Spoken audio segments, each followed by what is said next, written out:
Hello, আসসালামু আলাইকুম। আমি ফুরকান হোসেন। আপনাদের সবাইকে স্বাগত জানাচ্ছি ওয়েবসাইট ল্যাবের পক্ষ থেকে। তো আজকে আমরা দেখব যে কিভাবে টেবিলের কল স্প্যান বা রো স্প্যান অ্যাড করতে হয় এবং অন্যান্য আরো কিছু স্টাইল অ্যাড করা যায় খুব সহজে। তো আমরা কল স্প্যান এবং রো স্প্যান অ্যাড করার জন্য আমরা টেবিলের টিএস বা টিডির মধ্যে কল স্প্যান বা রো স্প্যান আমরা দেব।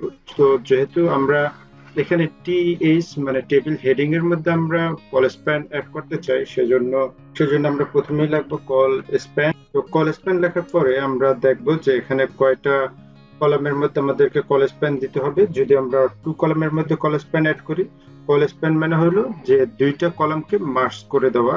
তো আমরা প্রথমে ডিসাইড করবো যে কয়টা কলামকে মার্জ করব। মানে এখানে যদি আমরা এই তিনটা কলাম নিয়ে একটা কলাম হয়, তিনটা কলাম যেরকম আমরা এক্সেলে মার্জ করে দেই যে এই তিনটা কলাম নিয়ে একটা কলাম হবে।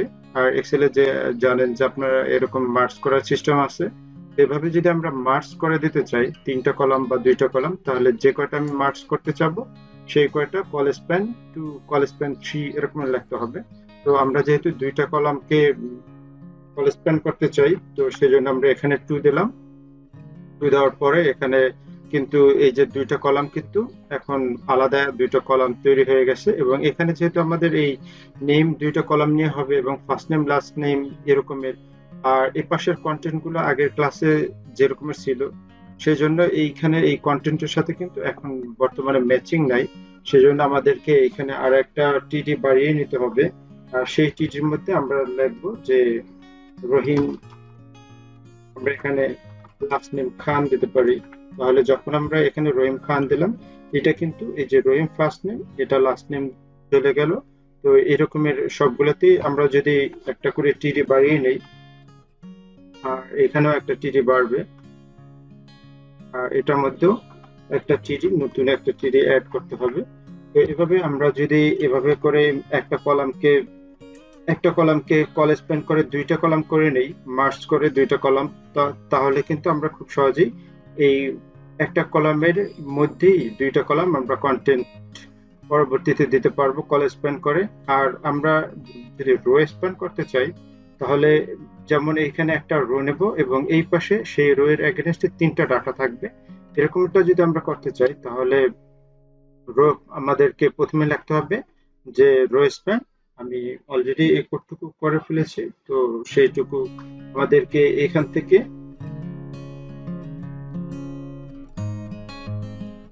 থেকে এই যে আমরা একটা রো নিলাম, আর সেই রো এর মধ্যে আমরা যেহেতু রো এর মধ্যে তিনটা রো নিয়ে একটা রো করতে চাই, সেজন্য আমাদেরকে এই তিনটা রো এর মধ্যে আমরা লিখে দিলাম রো স্প্যান। এখন যদি আমরা চেকিং লিখি যে রো স্প্যান, এই একটা রো, এইটা কিন্তু এখন এই তিনটা রো এর ডাটা বহন করতে পারবে আর কি, রো স্প্যান। আর এখান থেকে আমরা এই রো স্প্যানের এগেনস্টে যে আমাদের ফোন নাম্বার দিতে হবে, তো আমরা একটা টিডির ফোন নাম্বারকে কপি করে এনে এখান থেকে বসিয়ে দিই, তাহলে কিন্তু এই রো স্প্যানের এখানে একটা টিডি দিতে হবে।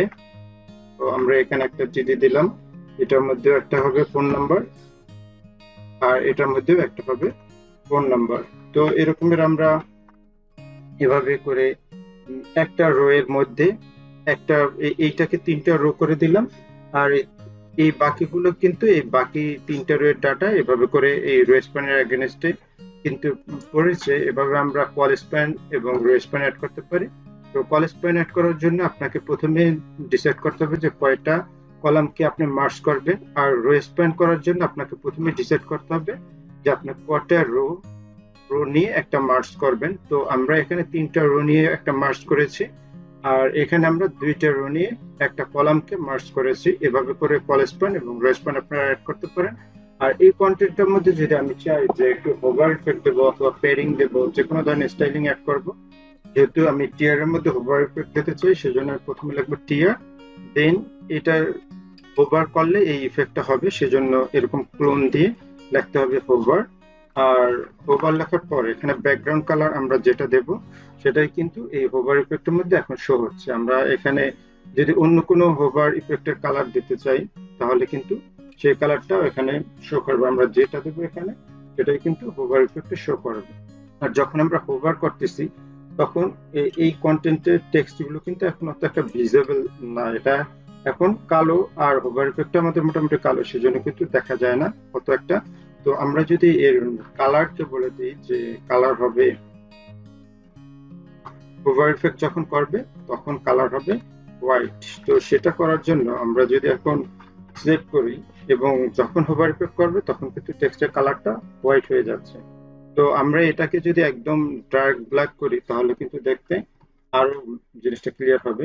এই যে এখন এমনিতে কিন্তু টেক্সটের কালার ব্ল্যাক, যখন আমরা হোভার করি তখন কিন্তু টেক্সটের কালার হোয়াইট হয়ে যাচ্ছে। তো এভাবে আপনারা খুব সহজেই কল কল স্প্যান করতে পারেন অথবা রো স্প্যান করতে পারেন আপনাদের টেবিলকে, এবং টেবিলের মধ্যে খুব সহজেই ব্যাকগ্রাউন্ড কালার করতে পারেন, তারপরে টেক্সটের কালার চেঞ্জ করতে পারেন হোভার ইফেক্টের মাধ্যমে। আর আমরা আগেই দেখেছি যে আমাদের এই টেবিল কিন্তু ফুললি রেসপন্সিভ, যেহেতু আমরা টেবিলের উইডথটাকে 100% করে দিছি। এখন আমরা যতটুকু স্পেস নেব টেবিল কিন্তু ততটুকু স্পেসের মধ্যে পুরো রেসপন্সিভ থাকবে। আমরা যদি এটাকে আরো বড় করি বা ছোট করি তাহলে কিন্তু টেবিলটা কমপ্লিটলি রেসপন্সিভ দেখাচ্ছে আর কি, আমাদের এটা কিন্তু ভাঙতেছে না। আর যদি আমরা এই রেসপন্সিভ 100% না রেখে আমরা এটাকে যদি কমেন্টস এর মধ্যে দিয়ে দিই তাহলে কিন্তু, এখন যদি আমরা সেভ করি তাহলে কিন্তু টেবিলটা এরকম থাকতেছে এবং একটা নির্দিষ্ট ওয়েতে কিন্তু টেবিলটা থাকতেছে, এবং আমরা যদি এটাকে বড় ছোট করি তাহলে কিন্তু কোনো ইফেক্টই পড়তেছে না, এবং টেবিল কিন্তু একটা নির্দিষ্ট এক কর্নারের মধ্যে কন্টেন্ট যতটুকু ততটুকু জায়গা নিয়ে একটা টেবিলটা আর কি বসে আছে। তো এটাকে যদি আমরা ওই রেসপন্সিভ করতে চাই তাহলে এটার উইথটা আমাদেরকে বলে দিতে হবে যে এর উইথ কতটুকু হবে। তো উইথ যদি আমরা 100% দিই তখন এই টেবিলের স্পেসটা সেটা আমরা যে ডিভাইসে ওপেন করে, মোবাইল হোক বা ল্যাপটপ বা ট্যাব, যে কোনো ডিভাইসে ওপেন করে এটা কিন্তু ফুললি রেসপন্সিভ থাকবে। আর এখানে যদি আমরা আলাদা কোনো স্টাইল অ্যাড করতে চাই, যে টেবিলের হেডিং অথবা টেবিলের টোটালি যদি আমরা একটা প্যাডিং দিতে চাই তাহলে এখান থেকে কিন্তু, তো আমরা এখন যদি 10 ডিগ্রি প্যাডিং দেই তাহলে কিন্তু এই যে টোটাল টেবিলটা কিন্তু এখন দেখতে আরো সুন্দর লাগতেছে এবং সবগুলো কন্টেন্টের মধ্যে কিন্তু একটা স্পেস তৈরি হয়েছে। আর আমরা যদি এই টেবিলের বর্ডারটা একটু চেঞ্জ করে গ্রে টাইপের একটু কালার দিই তাহলে কিন্তু জিনিসটা আরো ভালো লাগবে দেখতে আর কি।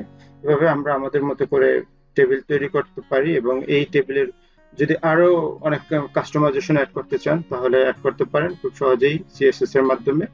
আর এভাবে করে কল স্প্যান এবং রো স্প্যান অ্যাড করবেন। তো যদি কল স্প্যান এবং রো স্প্যান অথবা টেবিল নিয়ে আশা করি আর কোনো সমস্যা থাকবে না, যেহেতু এই দুইটা ভিডিও, আগের একটা ভিডিও টেবিলের আর এই একটা ভিডিওতে আমি টোটাল টেবিলের ব্যাপারগুলো কভার করেছি। যদি আপনাদের এরপরে টেবিল নিয়ে কোনো সমস্যা থাকে তাহলে কমেন্টসে জানাবেন।